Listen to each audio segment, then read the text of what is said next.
우리에게 주신 하나님의 말씀은 시편 126편 5절에서 127편 2절까지의 말씀 함께 보도록 하겠습니다. 시편 126편 5절에서 127편 2절까지의 말씀을 우리 한 목소리로 합독하도록 하겠습니다. 다 찾으셨으면 우리 다 같이 읽도록 하겠습니다.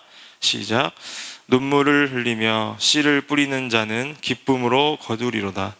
울며 씨를 뿌리러 나가는 자는 반드시 기쁨으로 그 곡식단을 가지고 돌아오리로다. 여호와께서 집을 세우지 아니하시면 세우는 자의 수고가 헛되며 여호와께서 성을 지키지 아니하시면 파수꾼의 깨어 있음이 헛되도다. 너희가 일찍이 일어나고 늦게 누우며 수고의 떡을 먹음이 헛되도다. 그러므로 여호와께서 그의 사랑하시는 자에게는 잠을 주시는도다. 아멘. 네, 오늘 본문은 서로 다른 시편입니다만은 그 안에 등장하는 내용이 비슷한 내용을 담고 있기 때문에 이렇게 묶어서 함께 보기를 원하는데요. 오늘 본문 시편 126편은 우리에게 아주 잘 알려진 구절이 있습니다. 우리가 신앙생활을 조금 오래 하신 분들은 이 말씀을 모르시는 분들이 없을 수도 있는데 5절 말씀에 보시면 눈물을 흘리며 씨를 뿌리는 자는 기쁨으로 거두리로다.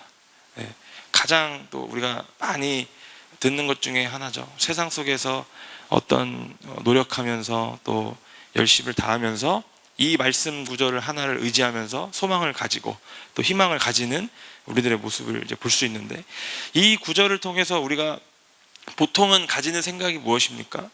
지금 어려운 일이 있어도 끝까지 감당한다면 우리에게 기쁨으로 그 단을 거둘 수 있는 어떤 그 희망을 노래하는 것이 아니겠습니까?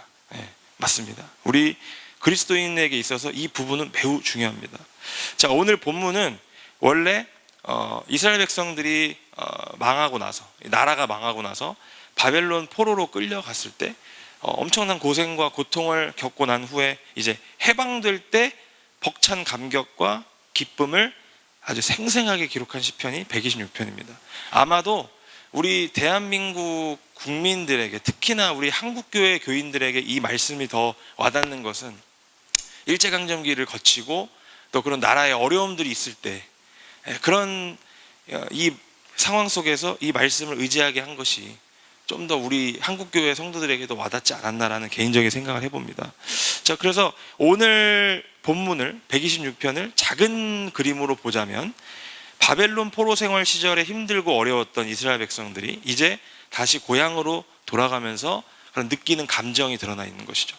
그런데 큰 그림으로 봤을 때, 이 오늘 본문 말씀을 큰 그림으로 봤을 때 오늘 본문은 이 세상에서의 슬픔과 고통을 믿음으로 인내하면 나중에 우리에게 올 그 하나님 나라를 소망한다라는 내용으로도 볼 수 있다는 거죠. 그래서 따라서 단순히 바벨론에서 포로 생활을 끝내고 이스라엘로 돌아오는 그 심정만이 아니라 이 땅에서 그리스도인으로 살아가면서 우리가 겪고 있는 여러 가지 아픔과 고통과 어려움들을 이제 하나님 나라를 소망하면서 이겨내자라는 어떤 그런 메시지를 담고 있다는 거죠. 따라서 하나님 안에서 그리스도인들이 열매를 맺을 수 있는 방법, 첫 번째는 바로 심은 대로 거둔다라는 것을 우리가 기억해야 됩니다. 자, 우리는요, 어려운 일이 있고 고통스러운 일이 있으면 기도합니다. 그게 그리스도인들의 당연한 권리고요, 특권이라고도 볼 수 있어요. 그래서 이 삶이 얼른 다시 회복되기를 바라는 마음으로 기도합니다. 그게 작건 크건 지금 내가 어려운 상황이 있으면 하나님 기도하면서 이겨내려고 하죠. 자, 이를 위해서는 우리가 그 회복을 위해서 심고 씨를 뿌리는 마음이 있어야 되는 겁니다. 제대로 심지도 않으면서 하나님께서 그냥 주시기를 바라는 마음을 갖는다라는 것은 성경적이지가 못한 겁니다.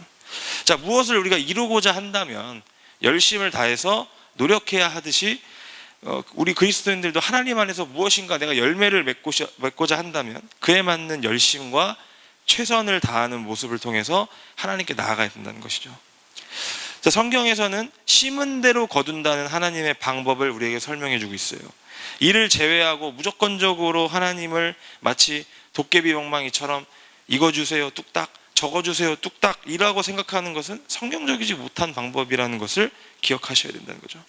자, 이제 수능이 얼마 남지 않았습니다. 이제 벌써 11월 중순이 되면 이제 수능을 보게 되는데, 보통 우리 학생들은 어떻습니까? 최선을 다해서 공부하고 목표로 한 것을 이루기 위해서 열심을 다합니다. 하지만 그렇지 않은 사람들도 있어요. 노력도 하지 않으면서 이루고자 하는 목표를 그냥 하나님께 아뢰기만 하는 사람들이 있다는 거죠. 하나님께서 물론 그 기도에 감동하셔서 주실 수도 있지만, 일반적으로 봤을 때 하나님은 이런 자들에게 주시지 않습니다.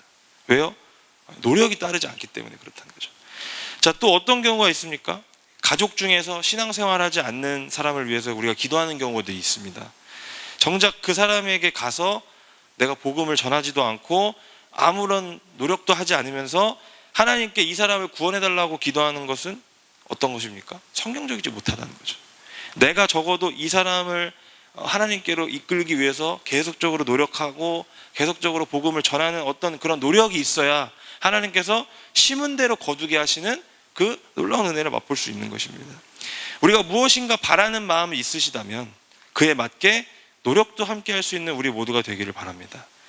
하나님께서 성경에서 말씀하시는 그리스도인들이 열매 맺는 방법, 첫 번째는 심은 대로 거두게 하시는 겁니다.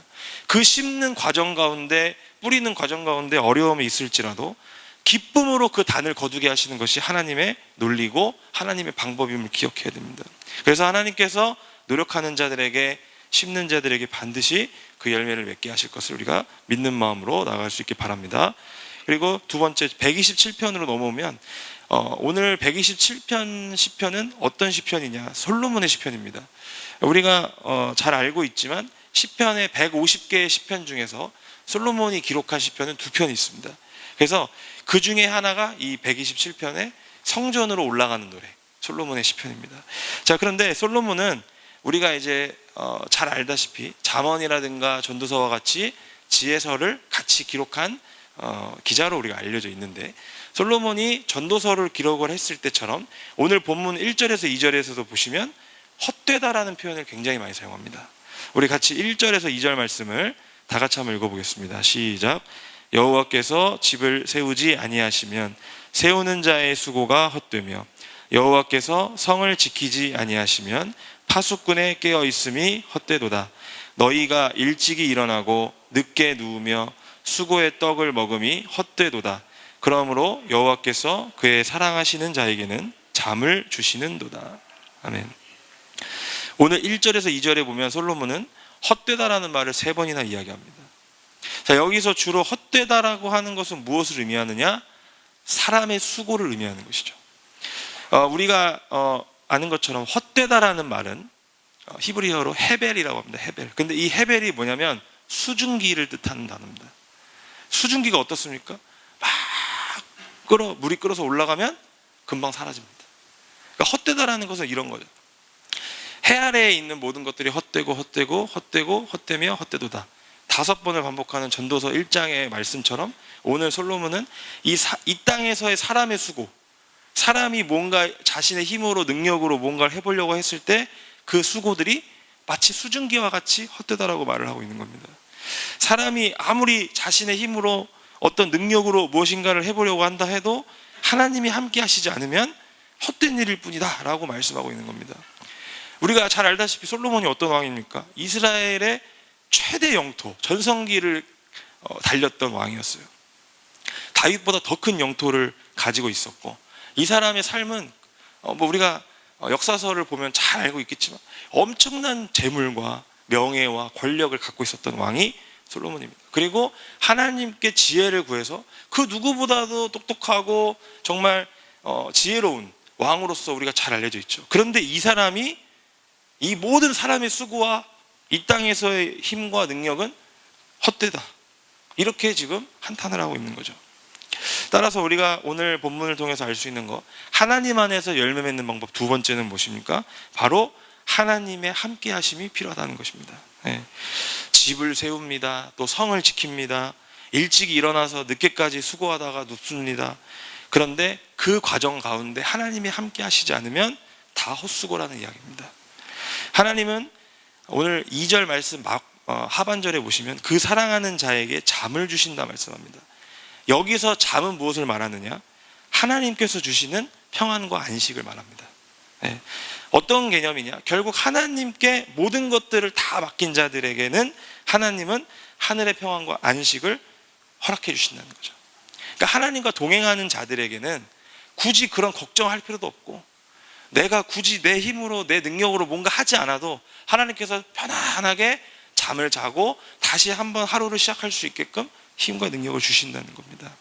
인간적인 수고와 노력으로 지친 우리의 영혼 가운데 진정한 안식을 주시는 하나님과 동행할 수 있기를 주님의 이름으로 축원드립니다.